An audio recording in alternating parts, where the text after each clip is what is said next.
The sun hung low over the sprawling campus of Westview High in Raleigh, North Carolina, casting golden rays across the freshly mowed football field. For 16-year-old Amara Tate, the first day of her junior year was more than a fresh start, it was a chance to rewrite her story. After moving from Atlanta to escape the whispers tied to her father's shadowy past, Amara arrived at Westview with a single goal: to carve out a place where she could shine. Cheerleading had always been her refuge, a space where her flips, spins, and infectious energy spoke louder than words. She wasn't just good, she was exceptional, and she hoped her talent would help her belong in this new world. Westview was a sea of unfamiliar faces, a predominantly white school where Amara's presence drew curious glances. Her braids swung as she navigated the crowded hallways, her backpack heavy with textbooks and dreams. She wore a bright smile, but inside, her stomach churned with the weight of being the new girl and the only black student in most of her classes. She pushed the nerves aside, focusing on the cheerleading tryouts posted on a bulletin board near the gym. The date was circled in red marker, and Amara's heart leapt. This was her chance. The gym buzzed with energy that afternoon as girls stretched and chatted in tight-knit groups. Amara found a quiet corner, her muscles warming with each stretch, her mind replaying routines she'd perfected over years. Coach Elena Ruiz, a no-nonsense woman with a sharp eye for talent, clapped her hands to silence the room. "Let's see what you've got," she said, her voice echoing off the polished floor. Amara stepped forward, her heart pounding not from fear but from the thrill of performing. Her routine was flawless high jumps, precise landings, and a radiant smile that lit up the gym. A few girls clapped, and Coach Ruiz nodded approvingly. Amara felt a spark of hope. Maybe she could belong here. But not everyone was impressed. From the bleachers, two figures watched with narrowed eyes: Lucas Reed, the charismatic quarterback with a knack for bending others to his will, and his best friend, Caleb Voss, a linebacker whose loyalty to Lucas was unshakable. They were Westview's golden boys, used to commanding attention and setting the social hierarchy. Amara's confidence, her undeniable skill, and her difference unsettled them. "Who does she think she is?" Lucas muttered, his voice low but sharp. Caleb smirked. "Let's see how long she lasts." After tryouts, as Amara packed her gym bag, Lucas sauntered over, his smile more predatory than friendly. "Not bad, new girl," he said, leaning against the wall. "But cheerleading here? It's a different game. You sure you're up for it?" Amara met his gaze, unflinching. "I'm not here to play games. I'm here to cheer." Caleb snorted, crossing his arms. "We'll see about that." Their words carried an edge, a promise of trouble, but Amara brushed it off, refusing to let them dim her light. She walked away, their laughter trailing behind her, unaware that this was only the beginning. The next few weeks were a whirlwind of classes and practice. Amara made the cheerleading squad, a small victory that fueled her determination. But Lucas and Caleb's subtle jabs began to escalate.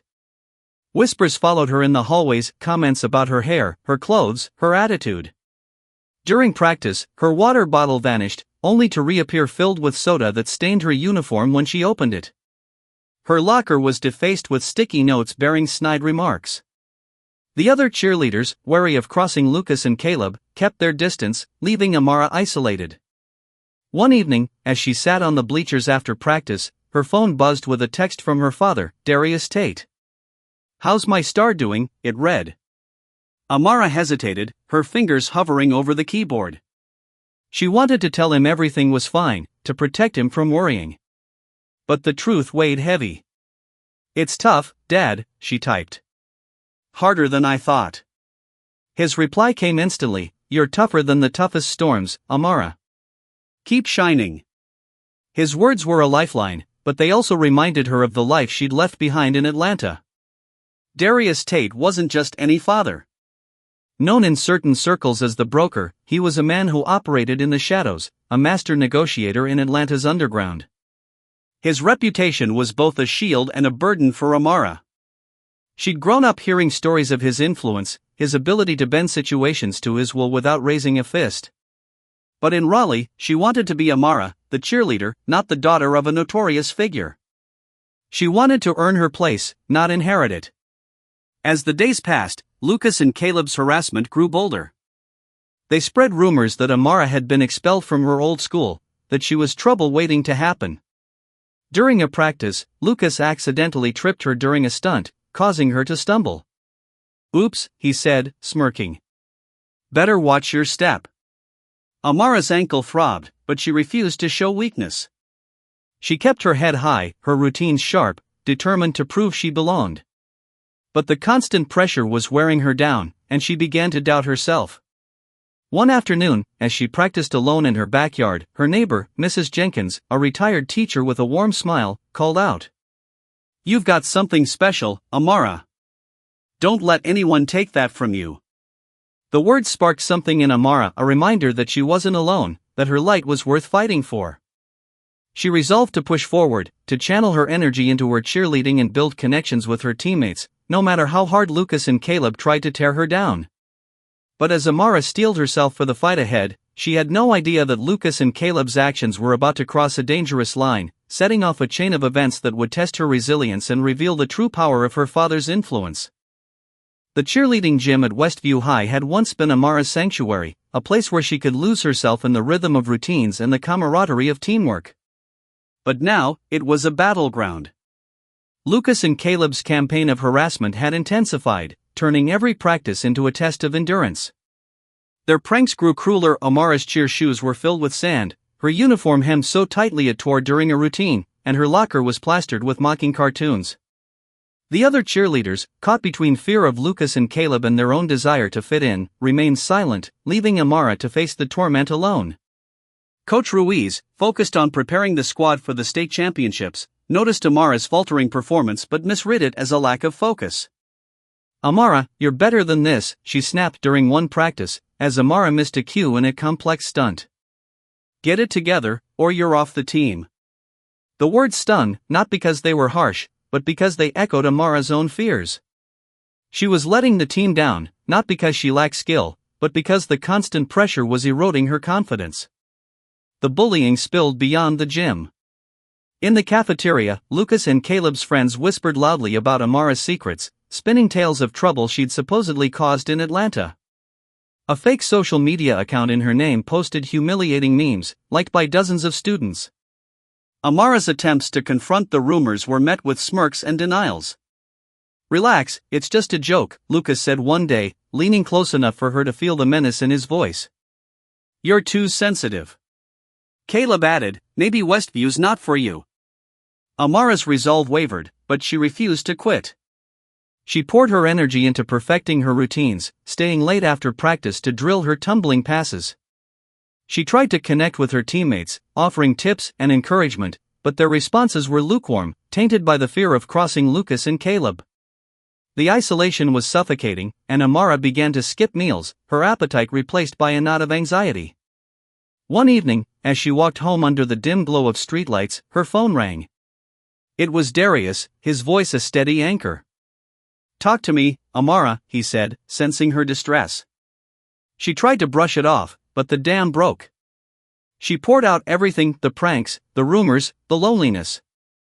"I just want to fit in, Dad," she said, tears streaming down her face. "But they won't let me." Darius's voice hardened, a rare edge that sent a chill through her. "Who's doing this to you?" he asked. Amara hesitated, knowing her father's world was one of action, not words. She gave him the names Lucas Reed and Caleb Voss, but begged him not to interfere. "I can handle it, Dad. Please, don't make it worse." Darius was silent for a moment, then said, "No one dims my daughter's light. I'll respect your wishes, but I'm here if you need me." Amara wasn't convinced. She knew Darius's reputation as the broker wasn't built on empty promises. His chats could shift the balance of power in ways most couldn't imagine. She lay awake that night, torn between fear of what he might do and a flicker of hope that his influence could end her torment. She didn't want his world to touch hers, but the weight of the bullying was becoming unbearable. The next day, the harassment reached a new low. During a pep rally, as Amara performed a flawless backflip, someone in the crowd, later identified as one of Lucas's friends, threw a cup of soda, soaking her uniform. The crowd erupted in laughter, and Lucas's voice rang out, "Guess she's not so perfect now." Amara froze, her face burning with humiliation. She fled the stage, her vision blurred by tears, and locked herself in a bathroom stall. The confident cheerleader she'd once been felt like a distant memory. That evening, as she sat in her room, Amara stared at her cheery uniform, now stained and crumpled. She considered quitting, leaving Westview, and starting over somewhere else. But then she remembered Mrs. Jenkins's words, "You've got something special." She thought of her father's unwavering belief in her, of the countless hours she'd spent perfecting her craft. Quitting wasn't who she was. She needed to fight back, not with fists or threats, but with her talent, her resilience, and her refusal to break. Amara began to strategize. She reached out to a shy teammate, Mia, who'd shown her small kindnesses. "I need allies," Amara said, her voice steady. Mia hesitated, then nodded. "I'm tired of Lucas and Caleb running everything," she admitted. Together, they began to rally other cheerleaders, building a quiet alliance. Amara also started documenting the bullying, saving screenshots, noting incidents, and keeping a journal. She wasn't sure how she'd use it, but knowledge was power, and she was determined to reclaim hers. Unbeknownst to Amara, Darius was already moving. He hadn't promised to stay out of it entirely, only to respect her wishes as far as he could. In his world, respect was earned through strength, and he wasn't about to let two high school bullies tarnish his daughter's spirit. He made a call, his voice low and commanding, setting in motion a plan that would ripple through Westview High, a plan Amara wouldn't see coming. The air in the Westview High locker room was thick with tension. Amara had hoped her efforts to build alliances would shift the dynamic, but Lucas and Caleb's influence ran deep. Their pranks had evolved into outright sabotage. Amara's stunt cues were mysteriously changed, causing her to miss a lift and nearly injure herself. During practice, someone tampered with the sound system, blasting a mocking song when Amara took the floor. The other cheerleaders, even those warming to her, hesitated to speak up, their fear of Lucas and Caleb palpable. Amara's journal grew thicker with documented incidents, but she felt like she was fighting a losing battle. The state championships were approaching, and Coach Ruiz's pressure intensified. "You're slipping, Amara," she said after a shaky routine. "I need you at your best." Amara wanted to scream that it wasn't her fault, that the constant harassment was breaking her down, but she bit her tongue. She couldn't afford to lose her spot on the team. The breaking point came during a Friday night game. As Amara led the squad in a halftime routine, a group of Lucas's friends in the stands began chanting slurs, their voices cutting through the music. Amara faltered, her smile slipping, but she pushed through, her movements sharp and defiant. The crowd's applause was drowned out by the jeers, and when the routine ended, Lucas leaned over the railing, grinning. "Better luck next time, new girl." Caleb tossed a crumpled paper at her, which unfolded to reveal a cruel caricature of her face. Amara fled to the locker room, her chest tight with rage and despair. She called Darius, her voice breaking. "I can't do this anymore, Dad. They're winning." Darius's response was calm but firm. "No one wins against you, Amara. You're stronger than they'll ever know. I'm coming to Raleigh tomorrow. We'll figure this out together." Amara's heart sank. She knew her father's arrival could escalate things in ways she couldn't predict, but she was too exhausted to argue. The next morning, Darius arrived, his presence commanding even in a simple black jacket and jeans. He sat Amara down at their kitchen table, his eyes searching hers. "I've stayed out of it like you asked, but enough is enough," he said. "I'm not going to hurt anyone, but I'm going to make sure those boys understand consequences." Amara pleaded, "Dad, please, no threats. I just want to handle this my way." Darius nodded, but his smile was unreadable. "Trust me, Amara. This isn't about fear. It's about respect." That afternoon, a sleek black car pulled up to Westview High. Darius stepped out, flanked by two men in tailored suits. They weren't there to intimidate, at least, not overtly, but their presence sent a ripple through the school. Lucas and Caleb, practicing on the football field, noticed the strangers and froze. Darius approached, his demeanor calm but commanding. "Lucas Reed, Caleb Voss," he said, his voice carrying an authority that silenced the field. "We need to talk." What followed wasn't a threat, but a conversation. Darius spoke of respect, of the consequences of cruelty, and of the power of second chances. He didn't mention his reputation, but his presence spoke volumes. Lucas and Caleb, usually so cocksure, shifted uncomfortably, their bravado crumbling under Darius's steady gaze. "You've got talent," Darius told them. "Use it to lift others up, not tear them down. You don't want to learn what happens when you cross the wrong people." The encounter left Lucas and Caleb shaken. They didn't know who Darius was, but rumors swirled, whispers of a man with connections, a man not to be crossed. For Amara, the change was subtle but immediate. The pranks stopped, the whispers quieted, and her teammates began to warm to her, emboldened by the shift in power. Mia and a few others started sitting with her at lunch, sharing laughs and tips for the championship routine. Amara seized the opportunity. She threw herself into practice, her routines sharper than ever. She organized team bonding sessions, slowly rebuilding the squad's unity. Coach Ruiz noticed the change, praising Amara's leadership. "You're stepping up," she said, a rare smile breaking through. Amara's confidence grew, but she couldn't shake the fear that her father's involvement had tipped the scales in a way she hadn't wanted. As the championships approached, Amara reflected on her journey. She'd faced cruelty, isolation, and self-doubt, but she'd also discovered her own strength. Her father's intervention had been a catalyst, but the real change came from her refusal to give up. She wasn't just the new girl anymore, she was a leader, a teammate, and a force to be reckoned with. The state championships were held in a massive arena, the air electric with anticipation. Amara stood with her squad, her heart pounding as they waited in the wings. The past weeks had been transformative. With Lucas and Caleb's harassment stopped, Amara had become a cornerstone of the team. Her leadership had fostered a new sense of unity, and the squad's routines were sharper than ever. But the weight of the moment wasn't lost on her. This was her chance to prove, not just to Westview, but to herself, that she belonged. As the announcer called their name, Amara led the squad onto the mat, her smile radiant. The music started, and she moved with a grace and power that silenced the crowd. Every jump, every stunt, every cheer was a testament to her resilience. The routine was flawless, the team moving as one, and when they struck their final pose, the arena erupted in applause. Amara's eyes found Darius in the stands, his proud smile a beacon of support. Backstage, Coach Ruiz hugged her tightly. "You did it, Amara. You brought this team together." The squad placed second, a triumph for Westview, and Amara was named MVP, her name echoing through the arena.